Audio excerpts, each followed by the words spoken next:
Welcome in. We are talking about the customer journey map still. Today is day 3, and we are specifically going to be talking about what your client needs from you. So, on the first day, we broke down what is a customer journey, what are the stages that consist of a customer journey, and then yesterday, we began to go in depth on stage 1, which is awareness. And today we're talking about what does your client actually need from you. And I know y'all was like, is she coming on today? Because how did it turn 7 o'clock and I haven't been live? But here we are. And so I want to see if I can pull up something for you.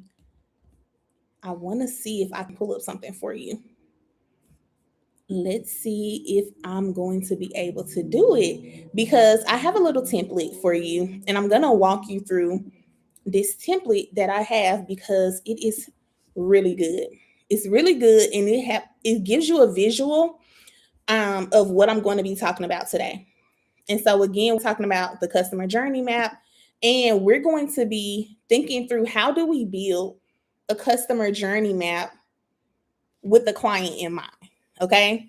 So yeah, you can have your goals, you can know what you need to do at every stage, but if you begin to map out your journey with your customers' goals and desires and desired transformation in mind, it's going to help you to build an excellent client experience for them because you're building it based on them versus how you want things done because you can want a certain tool, you can want to do it things a certain way, but it may not be something that your customers are desiring.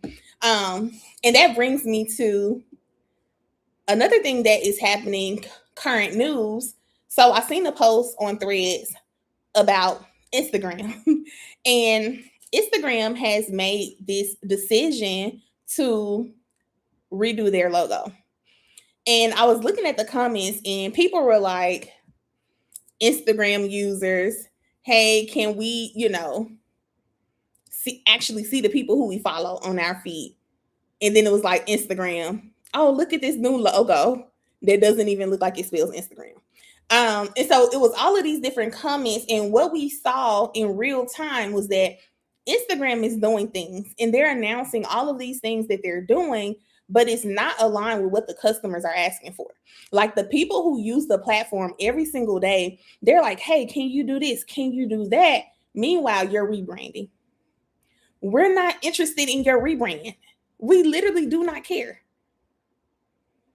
But here you are rebranding, and all we want you to do is let us see the people who we follow on our feeds. And someone was like, Threads, why you keep posting updates about what Instagram is doing? Bring back the voice notes. We want a voice note over here on Threads.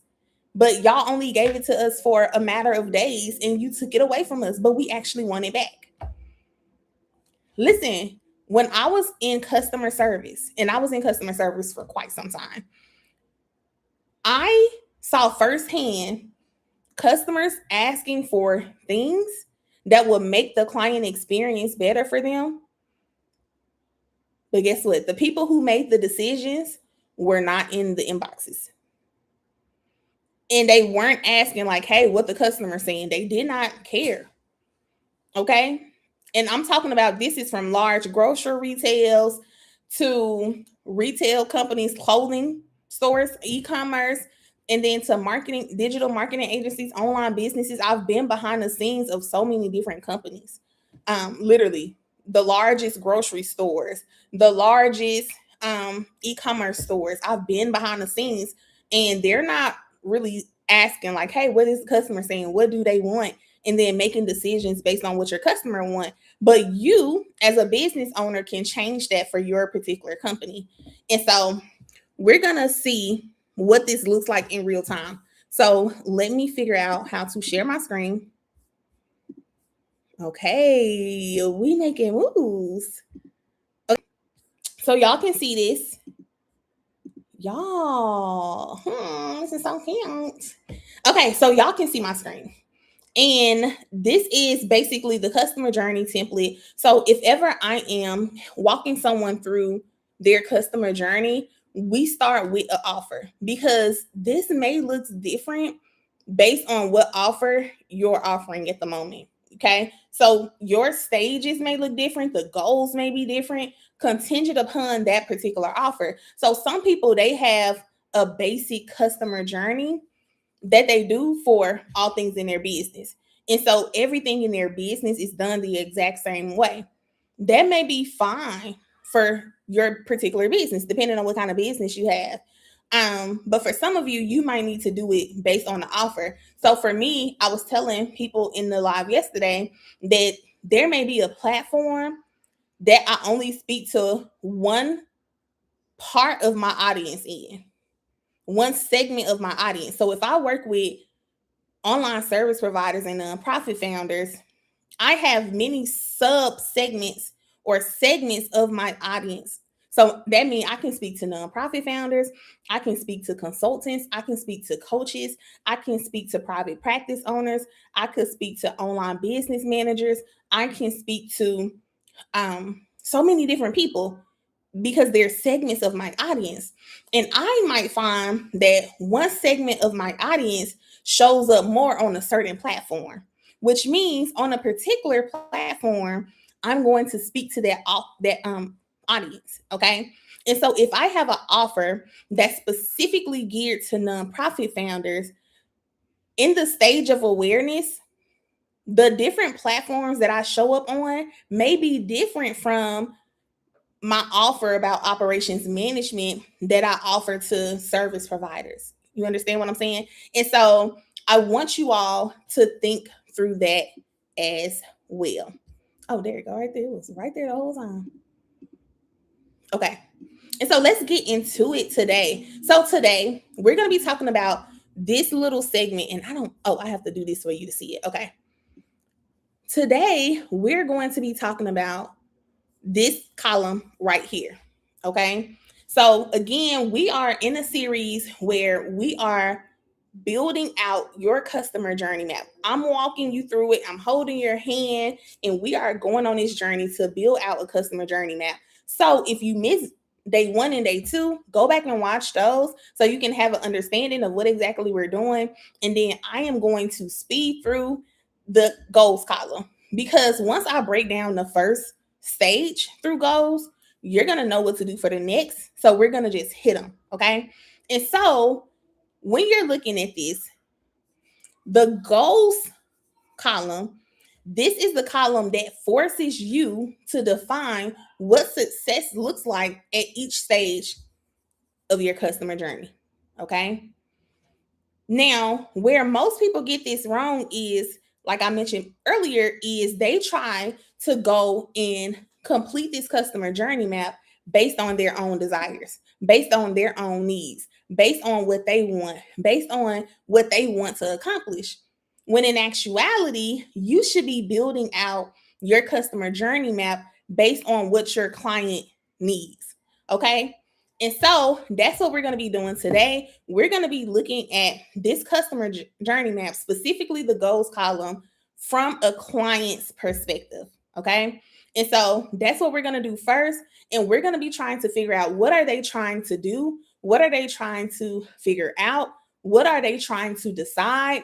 What do they want to receive? And what do they need to accomplish at each stage of your customer journey?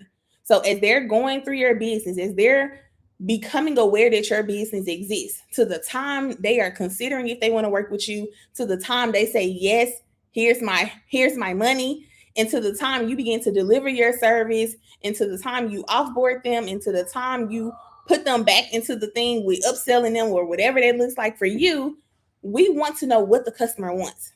Okay. And so here in the goals column, we are describing an outcome that our customers have. And so as we're looking at this section, we're trying to think, this is not necessarily the actions that the business is taking or the actions that the clients are taking. This is simply us saying, what do the customer want during this stage? Because everything else is going to flow from this. Okay. So when you don't know the goals of your particular stage of business, you're going to end up adding different touch points that don't make sense, or it doesn't necessarily help your client move forward.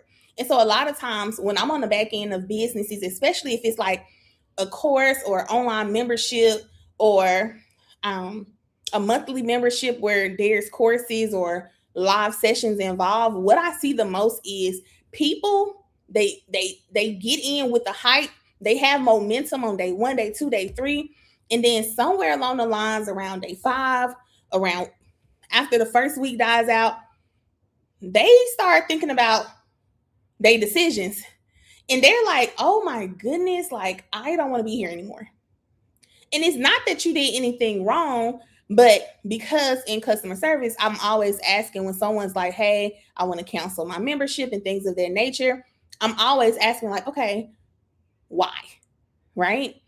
And usually what people are saying is like, this is overwhelming. This is too much information. I don't actually have the time to actually do this. And so as we're thinking about the client experience, we want to simplify everything.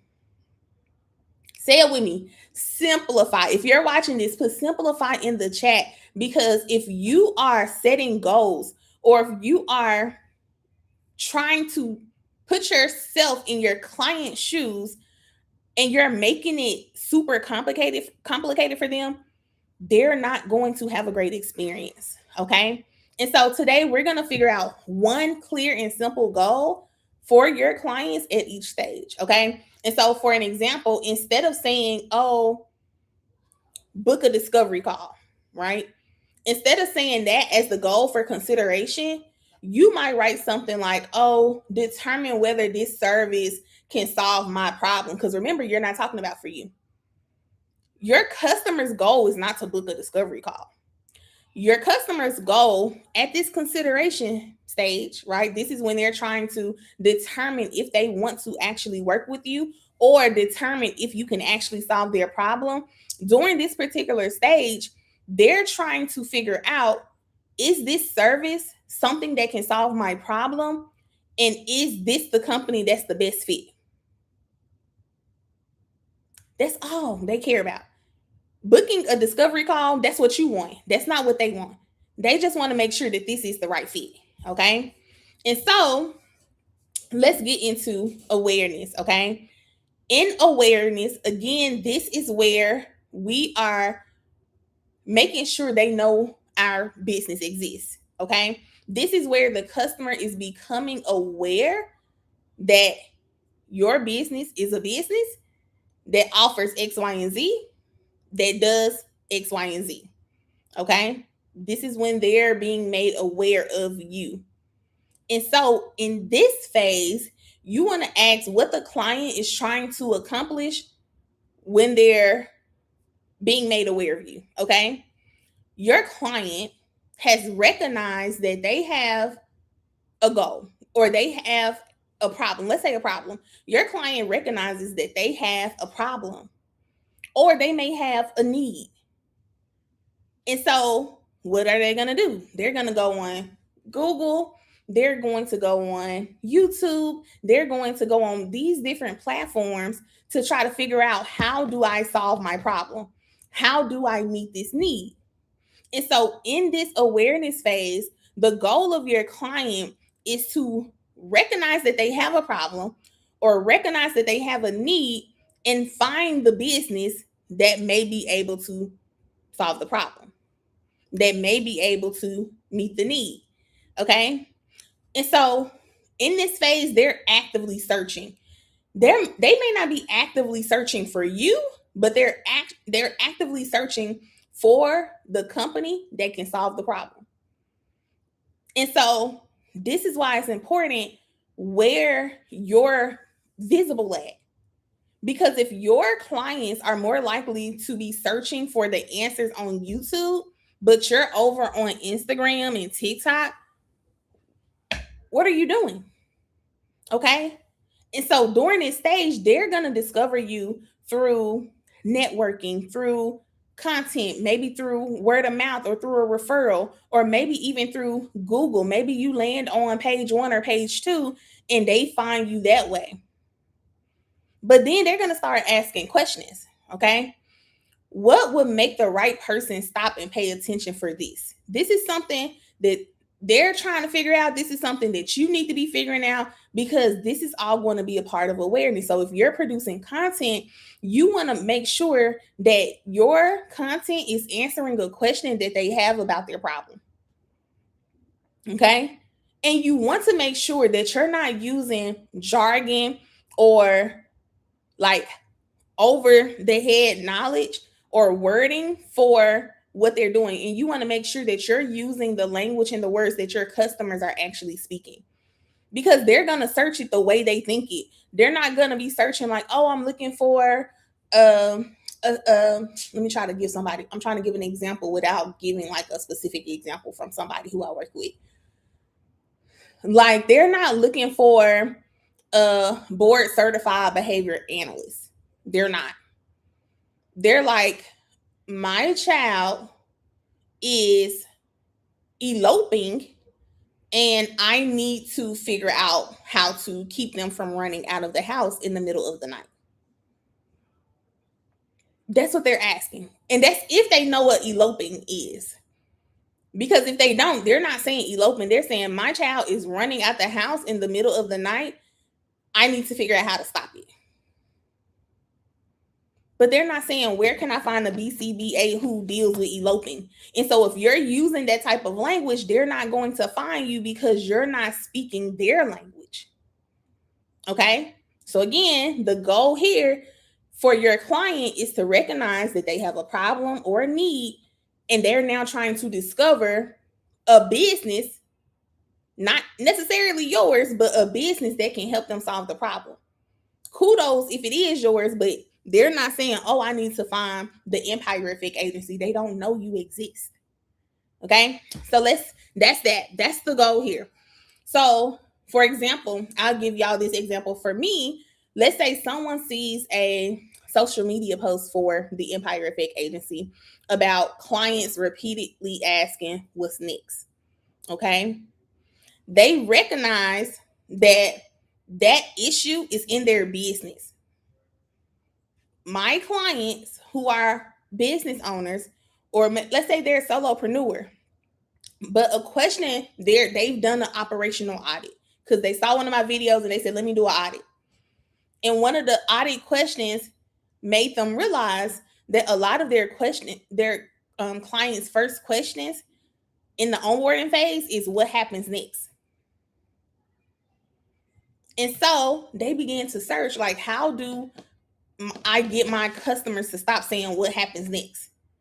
And so they go on YouTube, they search that, and one of my videos pop up because I made sure that I had a video about your client keep asking what's next. This is how you solve the problem. So they Googled it on YouTube.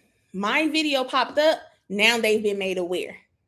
All because my content spoke to their problem and I proposed the solution. That's how this works, okay? And so now you get into the consideration phase, okay? In the consideration phase, they're determining whether you can solve the problem, okay? So you might offer a solution, but now they're really trying to figure out, like, can she do what she says she do? So now your goal is to convince them that you're the right person for the job through your messaging, through your FAQs, you're using your content to combat their objections.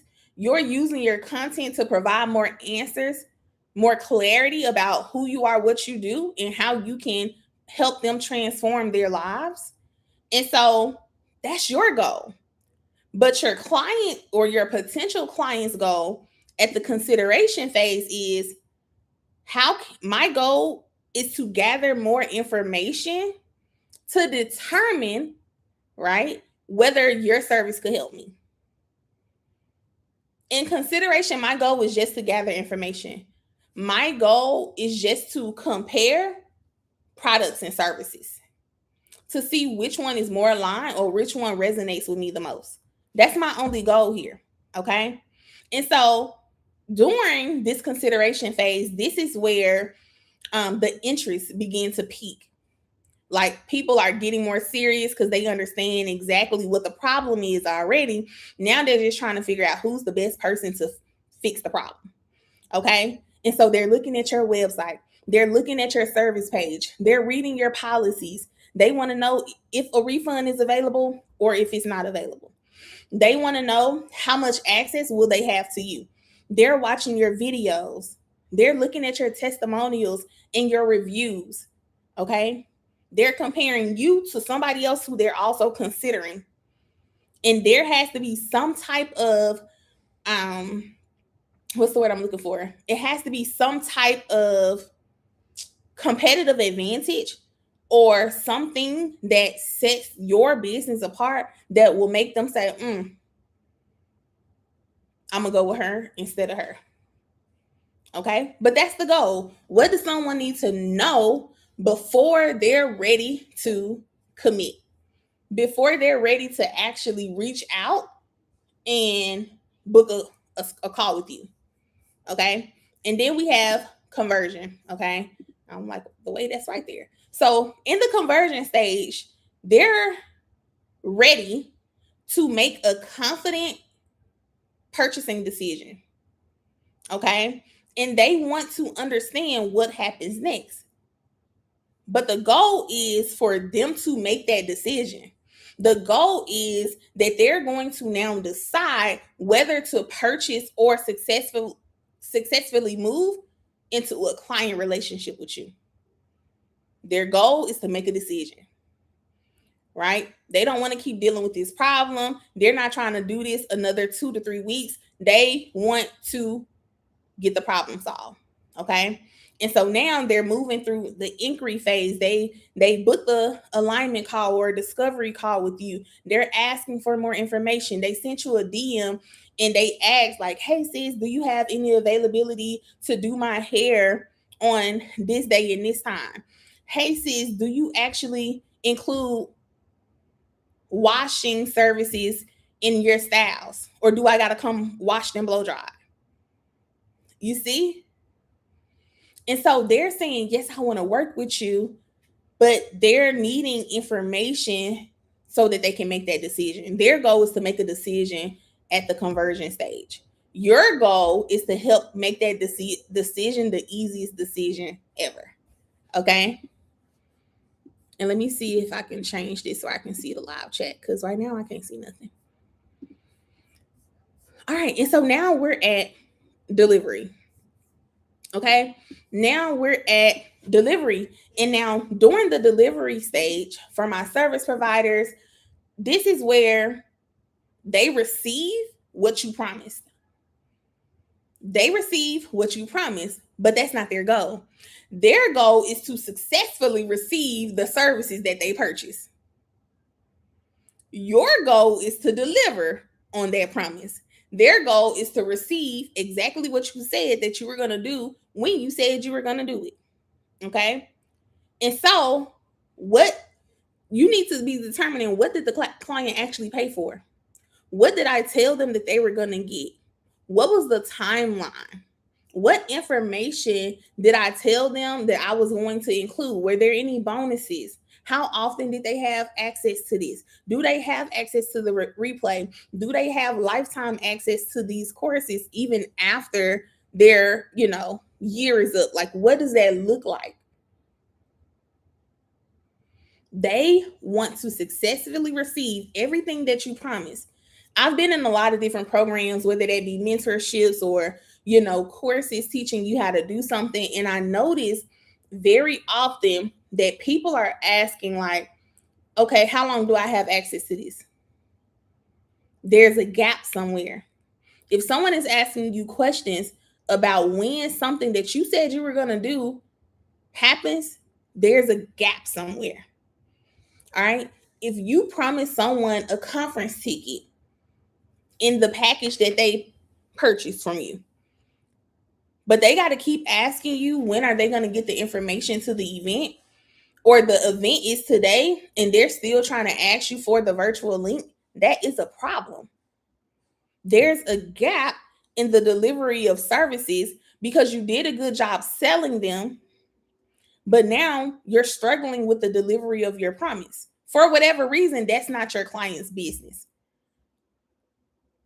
To them, they care that you didn't deliver on the promise, or they care that they have to consistently follow up with you and get updates about something that you were so confident in promising them. Now, let's get into the last couple stages, which is offboarding. Offboarding is you want to help your client to understand what has been completed and what's happening next. Okay. And so your client's goal at this point, because now they're a client, is to close this engagement with as much clarity as possible. They want to know exactly what the deliverables are, how to access it in the future, what happens if something messes up, what are the next steps of the engagement. Okay. So they're trying to figure out, okay, where are the final deliverables? They want to make sure that you give them as much information that is needed. For me, I had a client, I was doing a Go High Level build out, and the client, like, it was very clear that this client did not have clarity around all of the different tools that were being used. So instead of me saying, okay, well, I'm closing this out anyway, they ain't got nothing to do with me, go watch YouTube, I'm like, no, I am going to record a series of Loom videos. Me or someone on my team, we're going to record a series of Loom videos to make sure you have clarity around what it is that we just built. From the automations, from the workflows, for the pipelines, from how the clients move throughout the opportunity. Like, we're going to be walking you through all of those things through this Loom video, so that if the zap comes up with an error, you know exactly how to find it, and you know how to think through the solution of that. And if that's not something you're ready or willing to learn, then we have a maintenance package that you can purchase where you never have to think about that anyway. You see? But your client wants clarity, and they want to make sure that they don't have to email you in 3 weeks because they lost access to something. Okay? And then the last one is loyalty. That's the last stage of the customer journey map. This is when they're becoming raving fans. They're referring your business out. They're doing all of the things. This is where they maintain a relationship with you even after they've been offboarded, even after they're no longer a client. And so in this stage, the client's goal is to simply stay connected to your business because they know you, they like you, and they trust you. They know you, they like you, and they trust you. And so their goal is to maintain the relationship in whatever way that looks like. Okay. That's the goal. So, with those things in mind, and based on your offer that you're currently mapping out, I want you to think through all of these goals. And if you want this template, I want you to shoot me an email or a DM on social media, and I will send it over your way. And then I also drop the link to this inside of the YouTube description. And so let me know if you have any questions about the goal stage, and we'll be over on this channel tomorrow. We're going to be on here tomorrow, and we're going to be talking about building out the customer journey map, because it's so much, y'all. We can go and talk about this for days because we have the 6 stages, or is it 7? 2, 4, 6. So we got the 6 stages. Then we have all of these different things that we should be thinking about for every single stage. And so we'll be back tomorrow. We'll be going live talking about what needs to happen at these different touch points. What actions, what behavior, what questions, how are we auditing to see what gaps are coming up? This is what we're going to talk about. And so I will see y'all in the next live on tomorrow. Bye.